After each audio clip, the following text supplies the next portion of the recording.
ಎನ್ಐಎಗೆ ಕೊಡಬೇಕು ರಾಜ್ಯ ಸರ್ಕಾರ, ಮತ್ತು ಇದನ್ನ ಡೈವರ್ಟ್ ಮಾಡುವುದನ್ನ ತಕ್ಷಣ ನಿಲ್ಲಿಸಬೇಕು ಅನ್ನುವಂತ ಆಗ್ರಹವನ್ನು ಮಾಡ್ತೀನಿ. ಇನ್ನಿಬ್ಬರಿಗೆ ಭರತ್ ಮತ್ತು ಶರಣ್ ಪಂಪ್ವೆಲ್ಗೆ ಮತ್ತೆ ಟಾರ್ಗೆಟ್ ಮಾಡಿದ್ದಾರೆ. 1 ತಿಂಗಳ ಹಿಂದೆ ಸುಹಾಸ್ ಶೆಟ್ಟಿಗೆ ಮಾಡಿದ್ರು. ಆ ಗ್ರೂಪ್ ಹಾಗೆ ನಡೀತಾ ಇದೆ. ಸೈಬರ್ ಕ್ರೈಮ್ ಅವರು ಏನೂ ಮಾಡ್ತಾ ಇಲ್ಲ. ಇಲ್ಲಿ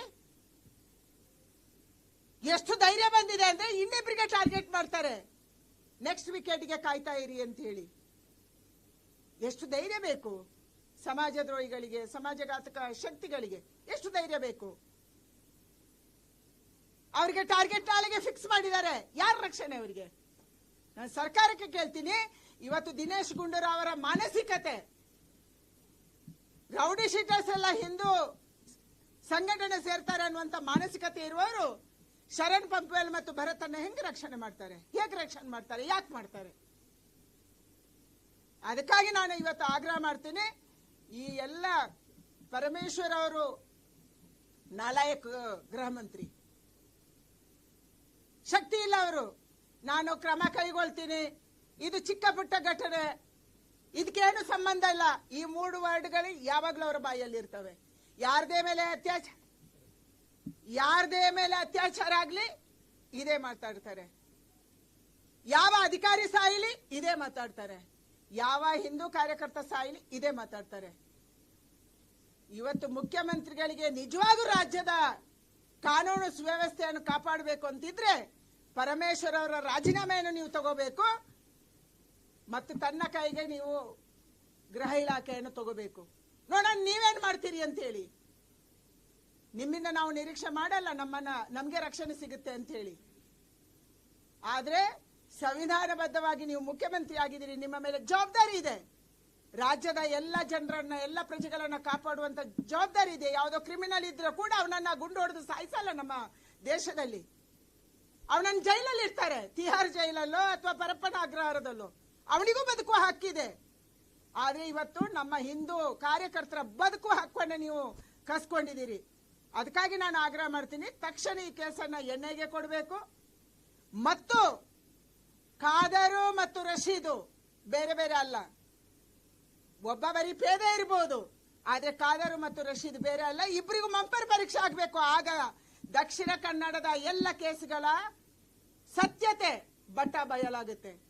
ಇದು ಇವತ್ತು ನಮ್ಮ ಜಿಲ್ಲೆ ಉಳಿಬೇಕು, ನಮ್ಮ ರಾಜ್ಯದಲ್ಲಿ ಶಾಂತಿ ನೆಲೆಸಬೇಕು ಅಂದ್ರೆ ಇದನ್ನು ನೀವು ಮಾಡಬೇಕು. ಕೇವಲ ಒಂದು ಸಮುದಾಯವನ್ನು ಓಲೈಕೆ ಮಾಡೋದಕ್ಕಾಗಿ, ಅವರ ವೋಟ್ ಬ್ಯಾಂಕಿಗಾಗಿ ಇವತ್ತು ಬಹು ಸಮಾಜವನ್ನ ನೀರು 135 ಸೀಟ್ ಗೆದ್ದಿದ್ರೆ ಕೇವಲ ಮುಸಲ್ಮಾನ ಜನಾಂಗದಿಂದ ಗೆದ್ದಿಲ್ಲ. ನೀವು ಹಿಂದೂಗಳು ವೋಟ್ ಹಾಕಿದ್ದಾರೆ, ಅವ್ರಿಗೆ ಯಾರು ರಕ್ಷಣೆ ಕೊಡ್ತಾರೆ? ರಾಜ್ಯದಲ್ಲಿ ಪ್ರತಿನಿತ್ಯ ನಡೆಯುವಂತ ಘಟನೆಯಿಂದ ಇವತ್ತು ಜನ ಭಯದಲ್ಲಿದ್ದಾರೆ. ಅದಕ್ಕಾಗಿ ನಾನು ಆಗ್ರಹ ಮಾಡ್ತೀನಿ, ಈ ಎಲ್ಲ ಕೇಸನ್ನ ನೀವು ಎನ್ಐಎಗೆ ಕೊಡಿ ಮತ್ತು ತನಿಖೆ ಮಾಡಿ ಸೀರಿಯಸ್ಲಿ. ಭರತ್ ಮತ್ತು ಶರಣ್ ಪಂಪ್ವೆಲ್ ಅಂತ 100 ಕಾರ್ಯಕರ್ತರಿಗೆ ರಕ್ಷಣೆ ಕೊಡಿ.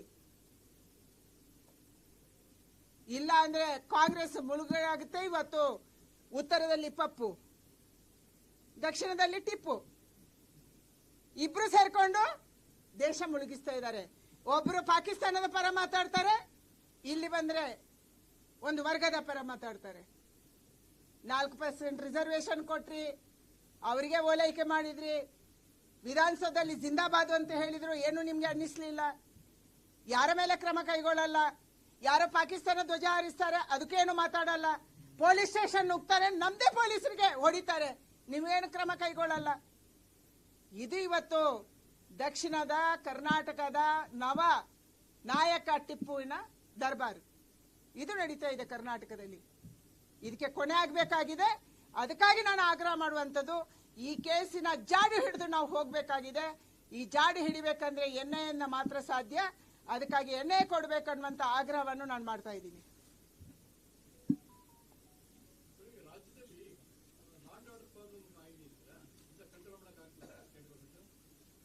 ಎಲ್ಲಿ ಕಂಟ್ರೋಲ್ ಮಾಡ್ತಿದ್ದೆ ನೀವು? ಪರಮೇಶ್ವರ್ ಅವರ ಹೇಳಿಕೆಯನ್ನು, ಪರಮೇಶ್ವರು ಮಂಗಳೂರು ಹೋದ್ರಪ್ಪ, ದಿನೇಶ್ ಗುಂಡೂರಾವ್ ಅವರು ಕೂತು ಮಾತಾಡ್ತಿದ್ರು. 3-4 ಜನ ಮುಸಲ್ಮಾನ ಮುಖಂಡರು ಅವರಿಗೆ ಧಮಕಿ ಹಾಕಿದ್ರೆ ಹೆದರ್ಕೊಂಡು ಬರ್ತಾರೆ.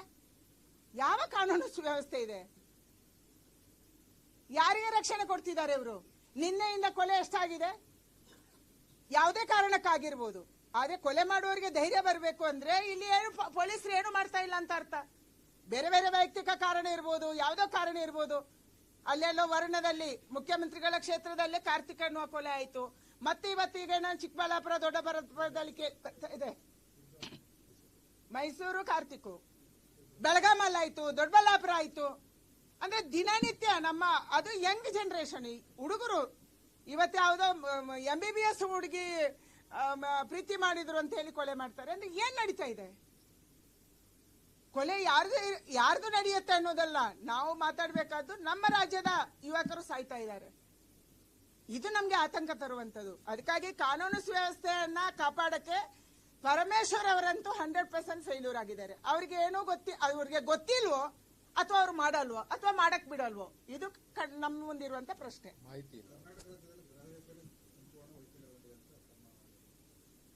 ಗೃಹ ಇಲಾಖೆ ಅನ್ನುವಂಥದ್ದು ಇಲ್ವೇ ಇಲ್ಲ. It's not existing at all.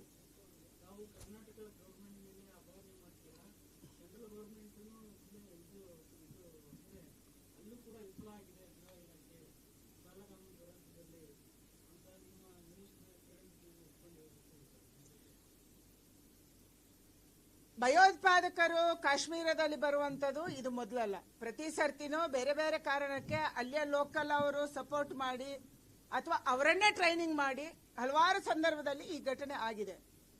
ಗೃಹ ಇಲಾಖೆ ನಿರಂತರವಾಗಿ ಇದನ್ನ ಕಾರ್ಯಾಚರಣೆ ಮಾಡ್ತಾ ಇದೆ,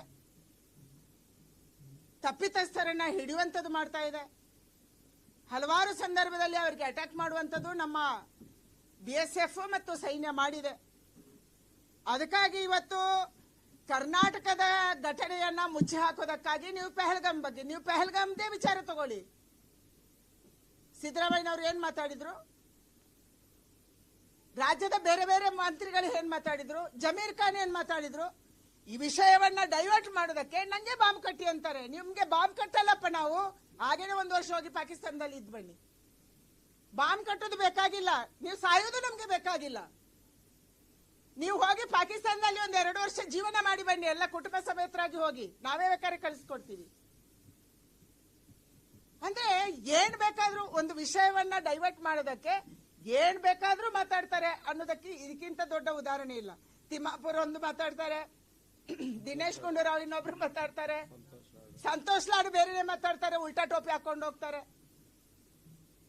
ಅಂದ್ರೆ ರಾಜ್ಯದಲ್ಲಿ ಹೇಗೆ ಬಿಹೇವ್ ಮಾಡಿದ್ರು ಕೂಡ ರಾಜ್ಯದ ಜನ ವೋಟ್ ಹಾಕ್ತಾರೆ ಅಂತ ಅವ್ರಿಗೆ ಅನಿಸಿದ್ಯೋ ಅಥವಾ ನಾವು ನಡೆಸ್ಕೊಂಡು ಹೋಗ್ಬೋದು ಅಂತ ಅನಿಸಿದ್ಯೋ ನಮ್ಗೆ ಗೊತ್ತಿಲ್ಲ. ಅವರ ಮಾನಸಿಕತೆನೇ ಅರ್ಥ ಆಗ್ತಿಲ್ಲ. ಹೋಗುವಾಗ ಎದುರುಗಡೆ ಟೊಪ್ಪಿ ಇರುತ್ತೆ, ಬರುವಾಗ ಹಿಂದ್ಗಡೆ ಟೊಪ್ಪಿ ಇರುತ್ತೆ. Thank you.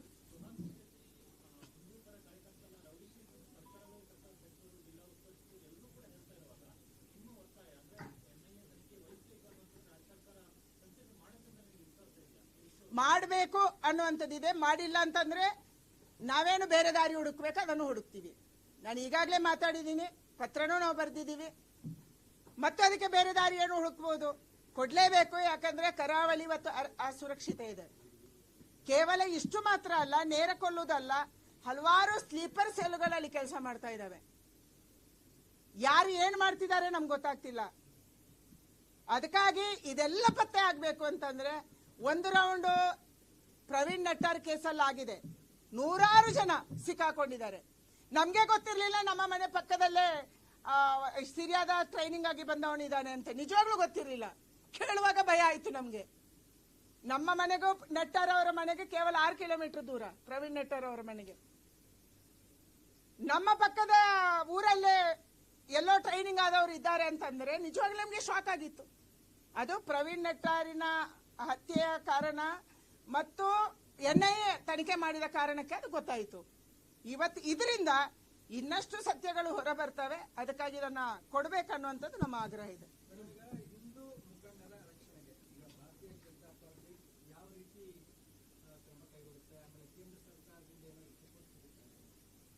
ಇಲ್ಲ, ನಾವು ನಮ್ಮ ಕಾರ್ಯಕರ್ತರಿಗೆ ಜಾಗೃತಿ ವಹಿಸಿ